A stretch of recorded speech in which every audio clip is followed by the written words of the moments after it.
เลยรู้ฮันในคนหนึ่งอันวานั้นเขามีความยอมของย่อมอยู่ถึงผู้หันหลังของหนู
เหมือสูงค่าเหมือสูงพี่น้องพุงยินถ่อมเฮาคาตั้งสิงกูก็กูกวนค่ะทุบกันที่เนอตอนการห้องปล่อยเสียงสวทเก้งใหม่ AM 147 ฮกิโลเฮิรตซ์ค่ะ พบทบจอมกันกูวันพอถึงมาข่าวยาม10 โมงถึง 11 โมงกลางเหนือกลางค่ำอยู่จอมข้าวหมูขาวโน้นสุภาวันเชื้อสารวินเป็นอ้อยกออ้อยเซปอแม่พี่น้องเฮาเขาค่ะตอนต่างในวันเมื่อในถึงมา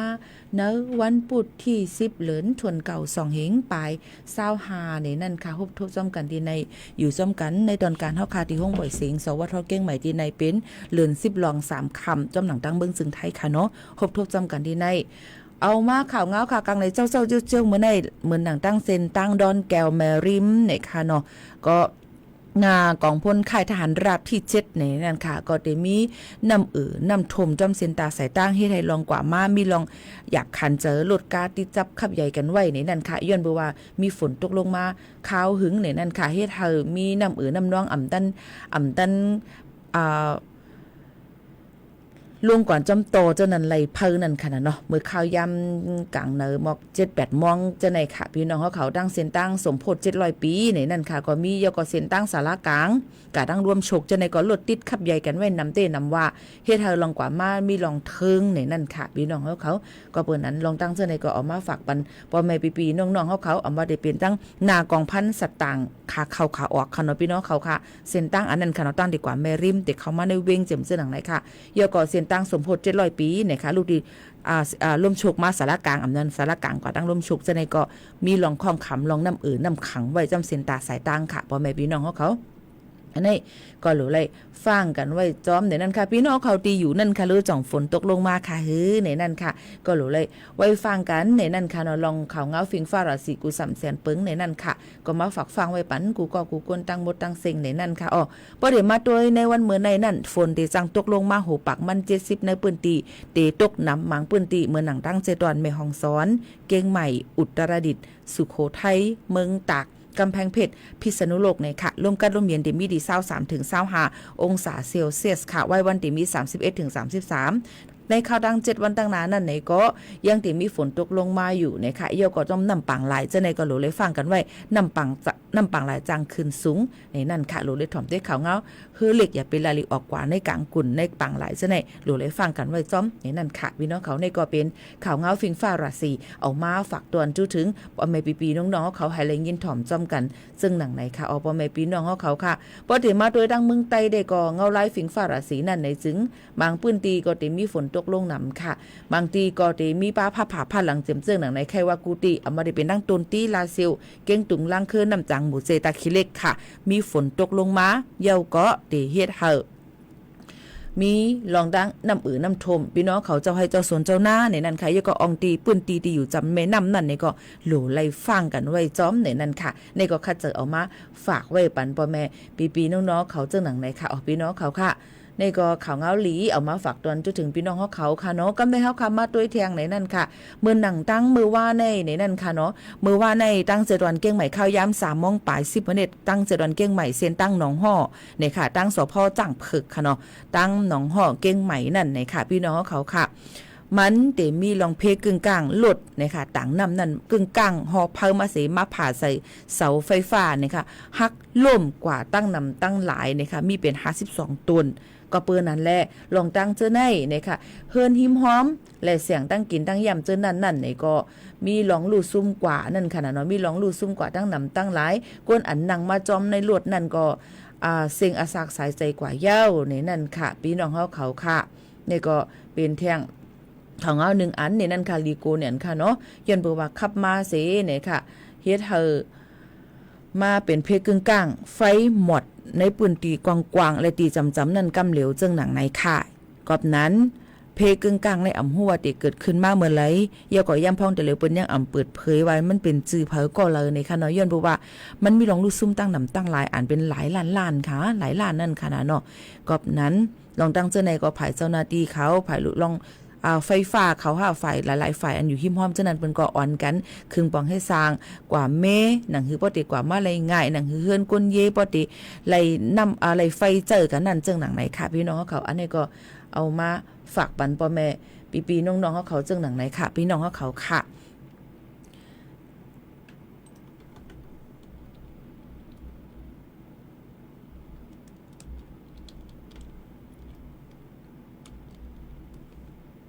อ เอาค่ะหรือใจถ่อมด้วยเพียงกว่ามันหูถูกใจกัน1โหกวันจงขึ้นมาอุบมาโอ้จำกันแทงกำนึงค่ะเนาะว่าได้เป็นจึงหือเทียงที่เอาข่าวเงาอีสังมาฝากตวนจุถึงปอไม่ปีๆน้องๆเขาให้เลยยินถ่อมจำกันเทียงจึงหนังไหนค่ะนะแต่เร็วหรือใจถ่อมด้วยเพียงกว่ามันหูถูกใจกันกว่าค่ะ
ถ่อม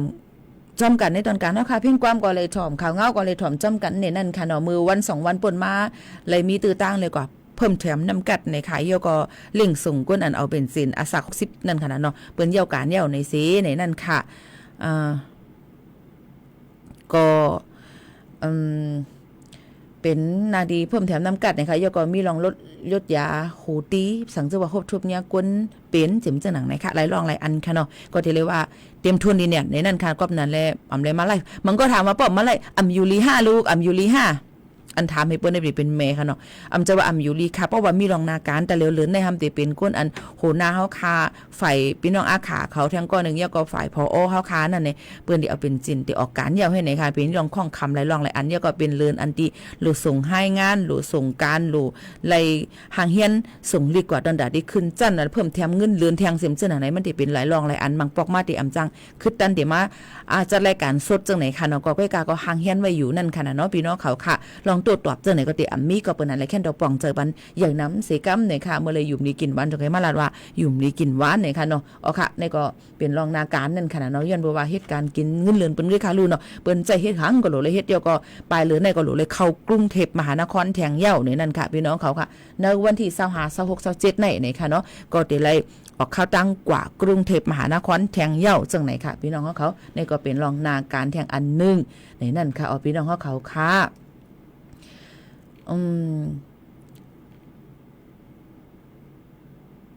เกี่ยวกับโรงเพศสภาวะเนี่ยนั่นค่ะเนาะพี่น้องเขาค่ะไม่ได้เป็นเพศกึ่งกลางน้ำโทมน้ำนองแผ่นลิ้นไว้ลิ้นหยดลิ้นกดลิ้นปังเมื่อหนังดังตีดังแม่แจ่มปังองค์นั่นค่ะพี่น้องเขาค่ะนี่ก็ลิ้นมันหยดมันกดมันปังมาให้ล้มเลี้ยงลงหนองฟ้านั่นค่ะเนาะเป็นจื้อล้มเลี้ยงอันก้นเมืองใต้อำต้นยินนั่นค่ะเนาะก็กล่าวว่าพวกเขาจื้อว่าเป็นล้มเลี้ยงเนี่ยก็จังเป็นเพศสภาวะนั่นค่ะเนาะอีกเนื้อร้องในเสียแห่งการยันเมืองในก็ไรรู้ตายในค่ะเนาะมันก็จะมีในกวนในเฮือน7ก็หันตัวตาย2ก็เทียง5ก็นั่นก็อำฮู้ว่าเป็นกว่าที่แล้วจึงหือพ่องยก็ทึกสืบจ้อมหากันเที่ยงอยู่จึงหนังไหนค่ะอปแม่พี่น้องเขาค่ะลงตั้งจึงในก็ติเลยว่าลีอีลูเต้ๆในนั่นค่ะเนาะก็เปิ้นนั่นแหละลองตั้งจึงหนังในนั้นอำใครให้เกิดขึ้นมาตีเผาจึงหือเพื่อกะเพราะว่าเฮาขาฮู้เย้าในก็ถูกเลยหางเฮียนเฮาหลดเพกันนะคะยก็เพกึ่งกลางหลุดผ่าจนเสาไฟฟ้าเมื่อว่ามีหลองก้นลูกตายกว่าก็มีก้นบาดเจ็บก็มีเฮินก้นลูกกวยกว่าก็มีตั้งนำตั้งหลายในนั่นค่ะลองตั้งอันในก็เฮาขาก็ถูกเลยไว้ฟังฮอรถฮอกาก็อย่าไปเมาอย่าฮอรถฮอกาอย่าไปใครพึกจำละผายนำกันไปก็โมฮอจังนั้นนี่ค่ะบางปอกบางอะไรมาอำนั้นก็อย่าไปเล่นฟงให้ก็ฮอรถฮอกากว่าในนั่นค่ะก็คือว่ามันติจังเกิดเพกึ่งกลางกันขึ้นมาในนั่นค่ะพี่น้องเขาลองตั้งอันนี้ก็อำแค่ให้มันตือคึกเผออำแค่ให้มันกว่าเป็นรองลูกซุ่มติเผอนั่นค่ะนะเนาะลองตั้งอันในก็เป็นรองหยับคันเจอดาลิวตั้งเจอดอนเก้งใหม่ก็เป็นก็ยังตึกเมกันอยู่ไผเสาไฟฟ้าล่มกาหิมหอมเจอนั่นทำมีน้ำถมน้ำนองแทงกำนึงจังหนังไหนค่ะเนาะเป็นรองหยับคันเจอเต้ๆในนั่นค่ะพี่น้องเขาในก็เอามาฝากไว้ปันพ่อแม่ปีๆน้องๆเขาให้แรงยินถ่อมจ้ำกันในนั่นค่ะพี่น้องเขาค่ะเกี่ยวกับพี่รองวัดเหมอค่ะพี่น้องเขามันก็ถามว่าวัดในประเทศพาสปอร์ตปันเมื่อแล้วหลู่เลยถามมาวัดอีสังวัดในมันน้ำเนี่ยค่ะพี่น้องเขาค่ะก็เปิ้นนั่นแหละปอจะเจออันเฮ็ดวัดเหมอในเหมอมอกาหือล่ะหลู่เลยถามจังไหนเที่ยงค่ะวัดจุบเลยล่ะปอเป็นวัดจุบอันมีปัดสีเขียวสีไออันหมดอายุกว่าเมื่อวันที่13เดือนธันวาคมป่นมานั่นตาเหลียวเปิ้นหางเฮียนหย่อนยันปันตันตาได้สืบข้าวย้ำเฮ็ดต่อวัดต่อใบต่อพอถึงวันที่13เดือนธันวาคม2เฮงปลาย20หาในถ่อมลีค่ะเนาะเยาก็จะเจออันกับลงจื้อไว้เมื่อโหเลินปลายปีเปิ้นมาเลยโหปีในนั่นอันลงจื้อไลเนมลิสไว้นั่นในก็หลัวเลยหางเฮียนตอนตาได้กว่ากด7ป้ายอยู่ลีในนั้นค่าเนาะก็ซื้อไว้กำแก่นป้ายอยู่ลีในนั้นค่ะหลัวเลยกว่าเน็กลายมือตรวจอัตลักษณ์บุคคลในนั้นค่ะเก็บหางพังเจียมเจิ้งหนังไหนมันแต่มีจอมหนังคักตวนหลู่เลยกว่าถามจอมกอมบันนีอันพี่น้องเขาเฮ็ดนั่นอำนั้นก็ตูแต้นในหน้าอันพี่น้องเขาเฮ็ดจอมนั่นอำนั้นก็ต้องถามที่ภายสถานการณ์งานเสร็จตอนอันพี่น้องเขาอยู่นั่นเตมีคอตอบลีหรือเซเปิ้นค่ะก็ไม่เทียงอันนึงตอนตาพี่น้องเขาว่าวัดใหม่ในเปิ้นติเฮ็ดปันหมื่นแล้ววัดใหม่ในเปิ้นติเฮ็ดปันเมื่อไรวัดใหม่ในเบิ้นหางเฮียนเฮาพี่น้องเขาเก็บเงินเก็บคำเก็บตวงไว้หนังหือตีจ่ายกามันนั่นเฮาเปิ้นบ่คือตันอำใจว่าบ่เปิ้นเฮ็ดห่ำมีเงินจ่ายห่ำจังเฮ็ด อย่าไปว่าเสกำก็เปิ้นนั่นแหละแต่เลี้ยวจำเฮาค่ะเปิ้นเตเปิดห้องฮับตอนตา 40,000 ปลายจำ 50,000 ก็ตอนตาได้เฮ็ดปันวัดใหม่พี่น้องแห่งการยันมึงอันมาเซาทางอยู่ตั้งเมืองจึงไทยมาได้เป็นพี่น้องมึงมานเมืองลาวเมืองกัมพูเดียเมืองเวียดนามเจิมเจิงหนังไหนค่ะเนาะแต่เลี้ยวเปิ้นก็ได้หางเฮียนกันไว้เจิงหนังไหนหางเฮียนเงินกันไว้ในค่ะเกี่ยวกับไปลองวัดเมือในนั่นค่ะพี่น้องเขาเนาะก็เปิ้นนั่นแหละแทงกำได้พอถามว่าวัดสีขวางค่ะหรือวัดอีหยังสีขวางหั่นเป็นวัดเหตุการณ์5เป็นวัดอันที่ไลโหเปียดอันเป็นอีหัง5เนี่ยมันติมีแทงลอกลายตั้งนำตั้งหลายค่ะก็เปิ้นนั้นพี่น้องเขาก็รู้เลยฮู้ว่าเป็นวัดอีหังวัดใหม่อันใดสีขวางเนี่ยเปิ้นสิเฮ็ดไปเมื่อไหร่เนี่ยก็รู้เลยกว่าต้องถามเจ้าอันพี่น้องเขาเฮ็ดจ้อมอ่ะพี่น้องเขาเฮ็ดจอมค่ะก็มาถามดิค่ะพี่น้องเขาก็เฮ็ดจอมปีน่ะปีสังงูปีสังใสปีสังยีปีสังย้อนก็ถามก็นั่นค่ะเนาะมันเตไรขอตอบที่สุดย้อนเปิดทางในข่าววันนั้นป้อพี่น้องเขาเลยว่าสีของเลยมาตีไผล่ะพี่น้องเขาเฮ็ดจอมไผ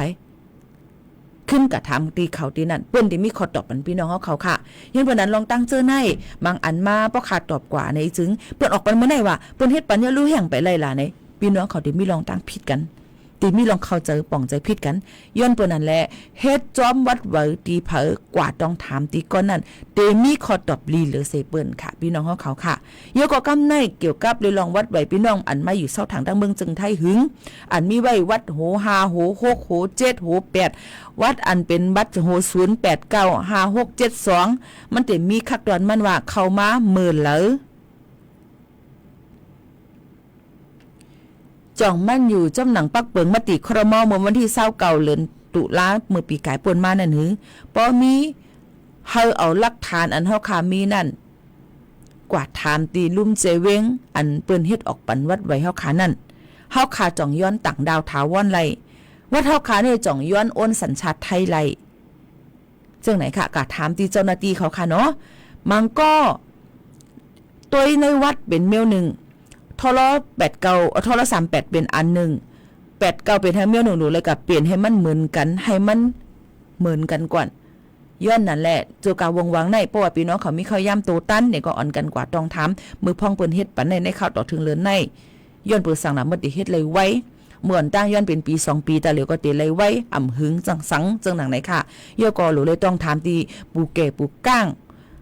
ผู้ใหญ่บ้านกำนันที่เฮาคายเฮ็ดนั่นเนี่ยค่ะว่าไม่หมู่เฮาเปิ้นติเฮ็ดเปิ้นติยังถามกันตุ้ยนี่นั่นค่ะพอได้ถามมาเงินต้องดองเซน5เนี่ยมันติเซงกาทำเนียมก็2 3 4 500วัตต์จังหนังไหนก็กับป้อพี่น้องเขาซ้ำว่าอันเฮาคาก็เฮ็ดในเซงจังนั้นจังไหนป้อเป็นจังนั้นไหนจึง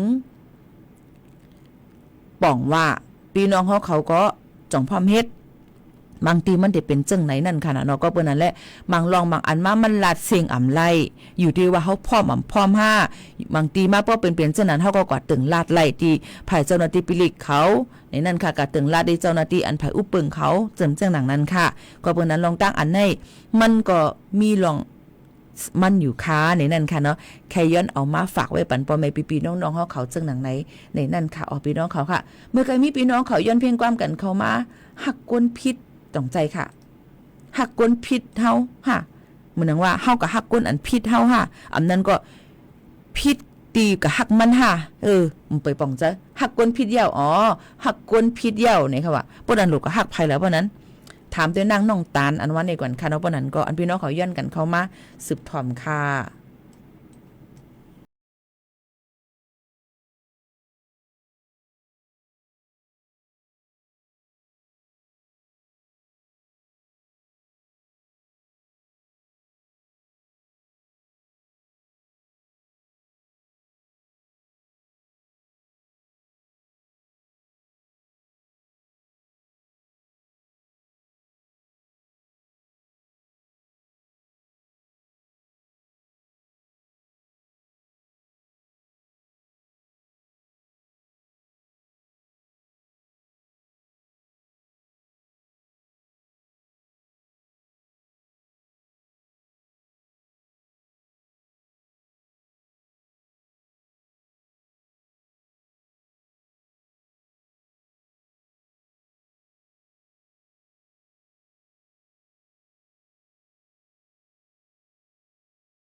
อ๋อค่ะนี่ก็ได้เป็นเพลงความนางน้อง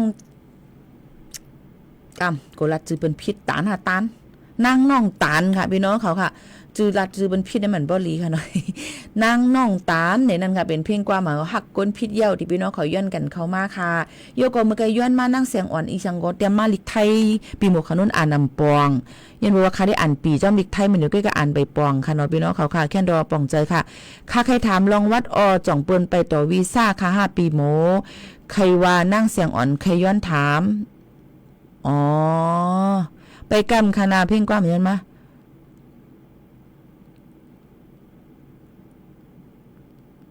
กำรู้ว่าคือก็เมื่อกี้เนี่ยค่ะใครถามลองวัดจ่องเปิ้นไปต่อวีซ่าค่ะ5ปีโมวัดอันไหลค่ะเมื่อกี้ตึกลาดกว่าตึกหาเข้ามาใกล้ๆอยู่เนาะนี่บ่สุดตึกเงาต่อถึงตาเลียวพิสุทธิ์ได้ฮู้ว่าพี่น้องเขาได้ถามมาอยู่ติ๊กๆจ่องใจไม่ซุงค่ะมันเป็นจึงนั้นลองวัดในจ่องเปิ้นได้ต่อวีซ่าอันว่านั่นพี่น้องเขาเฮ็ดไว้วัดไว้มือปีไหลค่ะยอก็ต่อไว้ซึ่งหือค่ะสังเจอว่าเป็นไว้CIหมดอายุกว่ามือวันที่13เดือน2ป่นมาตาเหลียวอยู่ในคักตอนที่เปิ้นทางเฮียนได้ต่อปันวัดไว้พี่น้องเขาอยู่สังเจอว่าใครฮู้ลีกว่าต้องถามที่ลุ่มแห่งการที่เปิ้นเฮ็ดนั่นสังเจอว่าพี่น้องเขาทำเฮ็ดไว้จอมเผอก็เลยบริษัทแล้วตัวเตี้ยนก็เลยถามด้วยกว่าตีนั้นได้มีขอตอบปันพี่น้องเขาลีที่สุดค่ะย้อนเปิดสั่งหลาไหนกลับมาเปิ้นคินวันไว้เปิ้นเอาไว้คิวมัน5ในเหมือนกันมันก็บ่เป็นหมู่ละกะว่าเมื่อนั้นเปิ้นเฮ็ดที่เฮาไปเฮ็ดค่ะในเตเป็นลองตั้งเขาจะผิดกันแท้งย้อนเปิ้นนั้นพี่น้องเขาก็เฮ็ดจอมก่อมมันนี่แล้วตัวเตี้ยนแล้วนี่ก็กว่าต้องถามตีนั้นเปิ้นก็โทรถามเปิ้นยุ่มยามว่าเปิ้นได้มีไว้พี่น้องเขาได้มีไว้หมายโทรศัพท์เปิ้นอยู่ในนั้นค่ะเนาะต้องทำกว่าด้วยตีนั้นค่ะลองวัดใหม่นั่นในนั่นค่ะตาเหลียวเปิ้นหางเฮียนไว้กุ้ยสังเกตว่าเปิ้นเปิดเปิ้นก็สิเปิดมัก14-15วันในพี่น้องเขาก็อันลำลองเลยสิเปิ้นดูเลยหางเฮียนไว้แค่พางมัดปงตีนจื้อปอจื้อแม่หมายฝนกับสืบในนั่นค่ะเนาะอองตีเหตุการณ์นายจ้างเฮาค่ะน้องวัดไว้ซิมจึงหนังไหนค่ะใครผู้เพิ่มเติมซึ่งหือต้องถามมาอะไรตั้งแชทปีหมวกขาวนุนไหนค่ะตั้งล็อกข้อความไลน์เอามาได้เป็นตั้ง TikTok ในเอามาได้เป็นตั้งเฮิรนซ้อมนะคะจื่อเหมือนกันค่ะแตงโม MKN ค่ะเนาะอันนี้ก็เอามาฝากไว้ปันพ่อแม่พี่น้องเขาให้เลยฮู้หนังหือบ่ได้แจ้งเรื่องแท้ต้องทำกันเข้ามาต้องทำกันเข้ามานั่นนะคะพี่น้องเขาเลยต้องทำเข้าอย่าไปลึกปนตีแหนเพียวเฮาเนาะอย่าไปเจ้าปนตีแหนเพียวค่ะนะตึกลับตึกนอนหลีก็มันขอความตัวแรงมาติ๊กๆหือเจ๋งก่อนเนาะอู้ไล่ติ๊กๆหือเจ๋งก่อนนะยันเปิ้นนั่นแหละพี่น้องเขาก็โหลเลยฮู้ถึงข้าวยามเปิ้นอีกนึงนั่นขนาดมันก็1มอง2มองนี่ก็ถามมานี่ค่ะบ่ตอบมาค่าเกณฑ์ถามก่อนตอบมันถือตั้นกัดตอบกันค่ะเข้านั้นอำใจว่ามือเนี่ยโดเลยยิบฟ่วงไว้ก็ไว้ตอบอยู่24ชั่วโมงอำใจค่ะลูกเนาะก็เปิ้นนั่นแหละเฮาค่ะก็โหลเลยมีข้าวยามฮู้ว่าข้าวยามเปิ้นรับเปิ้นนอนข้าวยามเปิ้นเหตุการณ์ซึ่งหือพองซึ่งหนังไหนค่ะเนาะแค่เนาะป่องเจอปันเสกันว่ามันก็มุนจอมุนจ้างค่ะพี่น้องเขากันตัวมังก็เองมังป้าเองก็ค่ะเนาะถามมาพ่องมือบนเดลูกฮอทำตราเดี๋ยวเจ้าค่ะอยู่ต่างซ้อมโตออกจากขนมซ้อมปั้นมาหลุมมาต้านค่ะอยู่เนาะโลย1มอง2มอง3มองไหนมาไปสูงค่าไม่ออกเขาค่าเฮในโรงมาเต็มเจ้าเนาะมันก็ไปเจ๋งกับค่ะเนาะยันเปิ้นนั้นเลยเจ้าเขาก็ตั้นก็เขาขับไปตั้นค่ะก็เปิ้นนั้นเฮาหมอกข้าวยำ7-8มองมาในแต่ว่าถึง5-6-7มองให้ได้คนแล้วค่ะเนาะหรือเห็นอันนี้ก็มันก็ได้คานเจออีกนึงป้อมตอบกะอย่าไปว่าคาเกะคาหน้ายันตัวว่าปันข้าวยำตัดสุนตัวพองในนั่นค่ะพี่น้องเขาค่ะแค่เนาะป่องใจค่ะค่ะนี่ก็เป็นรองตั้งเอามาฝากตอนถึงพ่อแม่พี่ๆน้องๆเขาค่ะกำในพรหลีค่ะเอามาเกี่ยวกับไปลองพักกี้เมืองกวักพักกี้ลาวโหพักกี้ฝรั่งมีจื่อนำเนียนค่ะพักกี้นะมีจื่อหือพองพี่น้องเขาพองว่าคือค่ะพักกี้เมืองกวักนั้นก็ความไทยห้องว่าผักชีฝรั่งแจ้อีสานห้องว่าใบเลื่อยผักชีใบเลื่อยนะคะมันก็เตมีจึงไหนค่ะเนาะพี่น้องเขาก็ผักกี้กอกผักกี้เมืองกอกนี่แหละพี่น้องเขาได้ฮู้จักกันอยู่นะคะเนาะผักกี้กอกผักกี้เมืองกอกตึ้งแต่ฮู้จักกันค่ะนะเขาก็ฮู้จักใส่ปลาแอปปลาโมกว่าอย่างเจ้าในมังเมียวมาซาวเจ้าในมันก็ได้หวานค่ะเนาะใส่ตำส้มก็หวานมังเมียวมาได้ผักกี้เมืองกอกผักกี้หน้าเนี่ยเป็นกระเดียผักเครื่องเทียมไอหอมผักอันหาอะไรง่ายจอมเฮือนเยเฮาค่ะ ย่อก็มันผูกง่ายมันออกง่ายจอยลดย่อมปันลองต้องเจ็บต้องกว่าลดย่อมปันข้อเจ็บอีกตั้งจอยลุ่มลาปันผิวเนื้อนางแลมีนำกัดอันจอยเฮาเฮียงขำตัวแก่นแข็งไหลหลีในนั่นค่ะมีสั่งพองมันเดี๋ยวจอยลุ่มลาตัวคิงค่ะพักกี้เมืองกอกในมีสารอาหารอันจอยให้ตัวคิงฮับเอ็นเฮียงสารอาหารอันลำลองอีกตั้งพักกี้เมืองกอกในจอยให้ตัวคิงกวนเฮาหุ่นมุ่นใหญ่เลยหลีเนาะโอเคอันที่2ก็ได้เป็นลดยอมตั้งปีเพราะว่าปีไหนตัวบีหมูเนี่ยปีค่ะก็กะว่ากินกะหือมันก่อมจะว่ายอมมาโหลเลยมันจะว่าบ่กินผักกี้เมืองกอกเมียวเลยให้มันแต่ยอมก็อ่ำใจนังเก่าก็โหลเลยมีฟิงยามอันที่ว่าโหลเลนแห้งพองโหลเลยกินตั้งกินอันที่มันอ่ำมีน้ำหมีน้ำมันอ่ำเป็นเปียงน้ำเสื้อนั่นน่ะเปิ้นกูก็คู่กันอยู่ใกล้ๆทางมาจ่องเฮ็ดก่อมตั้นเฮ็ดนังเก่าย้อนว่าลองกว่าลองมาลองตั้งกินตั้งยามบ่ติเลิกนำน่ะบ่ติจีมยาน่ะบ่ติสุกสักนำน่ะอันนี้ก็ห้ำกินหิ้งชั่วโมงก็เฮาอ่ำจ้าเวตตาก็เฮาอ่ำกินเฮ็ดไหนเนาะกินก็มักก็เป็นแก่นซาไหนเนาะมาลาก็หัดกินก็ต้องกว่าต้องปุบเนี่ยได้ก็มันอยากค่ะเพราะว่าเรื่องน้ำเลือกกินน้ำก็ตั้งกว่าเขาก็เก็บกะดีกว่าจ้อมเปิ้นก่อนบ่ใครห้องเขากะจ้อมอย่าไปห้องกะจ้อมมันเรื่องมากนะมันกินอีฉันก็กินเปิ้นในที่สุกสักแทงนะคะเนาะเฮากินเวตตาน้ำติดคือจางคือเชี่ยมคือวานหิ้นฉุม่วงแล้วมันสุกสักนะคะเนาะเย็นเพิ่นนั่นแหละกูลองกว่านั้นเนี่ยค่ะมันก็ติมีหนังพักกี้มึงก็ติลดย่อมปันน้ำหนักลดย่อมกำพองอยู่ในนั่นค่ะเยอะก็แก้ปัญหาต้องกว่าเนี่ยค่ะจอยเอาออกปันขี้ตือนั่นค่ะนะย้อนน้อมค่ะนะจอยออกปันขี้ตือเนี่ยค่ะเมื่อมอยู่ลิมีขี้ตือให้กินปันไว้พักกี่มึงพักกี้มึงกอกไหนเนี่ยค่ะเดี๋ยวจอยเขี่ยวย่อมปันอย่าไปกะให้ขี้ตือเขาออกเลยน้ำนั่นค่ะนะเนาะเยอะก็ลดย่อมต้องสัตว์ต้องเจ็บค่ะคอเจ็บย้อมลงเนี่ยค่ะเฮ็ดให้เฮียงขำตัวแก่นแข็งในนั่นค่ะลุ่มลาปันผิวเนินหนังเฮาคาในนั่นค่ะยก็ใจเลือดย้อมลองวนนำและตั้งเฮือหม่อยในนั่นค่ะกำนำพี่น้องเขาป้อฮือเดี๋ยววนถึงหังวนถึงนำเราสุละวนถึงเลียนยาวนถึงกอดเคทีวี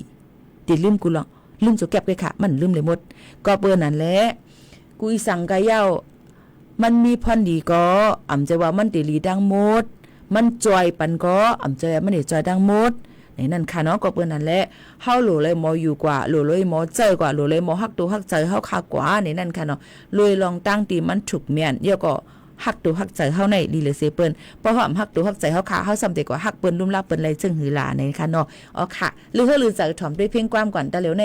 โคจะบิโมคาโนนก็วุ่นวายเนี่ยเนาะค่ะเนาะนึงก็ถามมา1 มิลนึงก็ว่าจังไหนจังไหนให้ไหนติ๊กๆไปเย่าไปไหว้ค่ะเนาะสืบถ่อมค่ะโคจะวุ่น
อ๋อค่ะปอแม่พี่ๆน้องๆเขาค่ะรับถอมกว่าจำกันที่ในค่ะเนาะยินจมขอบใจถึงกูก็ค่ะที่ต้องตักกันเข้ามาอุบโอจำกันในตอนการเฮาค่ะที่ในนั้นค่ะเนาะยก็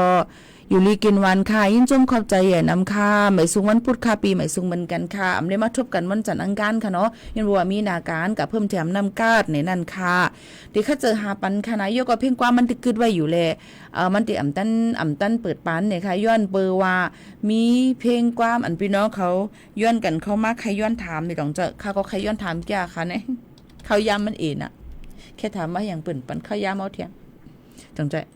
ใครย้อนถามก็มาได้เปิดปันค่ะเนาะอ๋อค่ะเมื่อในรัดกว่าลองฟิงฟ้าราศีค่ะเนาะฝนที่จังทุกหลายๆปื้นตีเนี่ยค่ะยก็ผมจมฮับตอนพี่น้องเขาอันถ่อมทั้งกูก็กูตีกูตั้งเอามาในเมืองนอกเมืองเนี่ยนั่นค่ะกูก็กูก้นตีไว้ข้าวยำมีกะขัดมาถ่อมจำกันยก็ละลองเพศสภาวะเพศกึ่งกลางเจิมเจในค่ะเนาะหลายลองอันลองพ่อนลีพักกี้เมืองกอกพักกีฬาในนั่นค่ะเอาค่ะเอาเนี่ยก็เอามาฝากไว้ปันพี่น้องเขาเย้าในนั่นค่ะใครฮู้เพิ่มเติมจังหือเนี่ยก็ต้องถามมาไล่นะคะอันตอบได้ดีตอบปันค่ะเนาะตอบได้ดีก็ต้องถามผู้ลงเรียนเสมาพอกหมอกรัดปันพี่น้องเขาฮาเลยคอความอันถูกเมียนเลยจื้อใจถูกเมียนซับเลี้ยงปันในอยู่ในค่ะอันนั้นก็ต้องตักมาในขอความบล็อกแชทก็เลยเหมือนกันเนี่ยนั่นค่ะในขอความของเราติดตามไว้สิเข้ามาดีว่ากล่องข้อความเนี่ยนั่นก็ตักมาไกลนั้นก็เลยเหมือนกันเนี่ยนั่นค่ะมีลองมีตั้งก็ตักมาค่ะเนาะอ๋อค่ะมาฝากไว้ปันพี่น้องเขาค่ะเนาะอ๋อค่ะเมื่อใดก็ผัดยันปอไม่พี่น้องเขาเมื่อกว่ากว่าเนี้ยค่ะจ่องขึ้นมาโฮมมาทบจอมกันเที่ยงนะคะอ๋อให้อยู่ดีกินหวานก้างยันเพ่เคียนกันกูก็กูก้นค่ะหมึกสูงค่ะ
เอ็มเลยนาปีใจ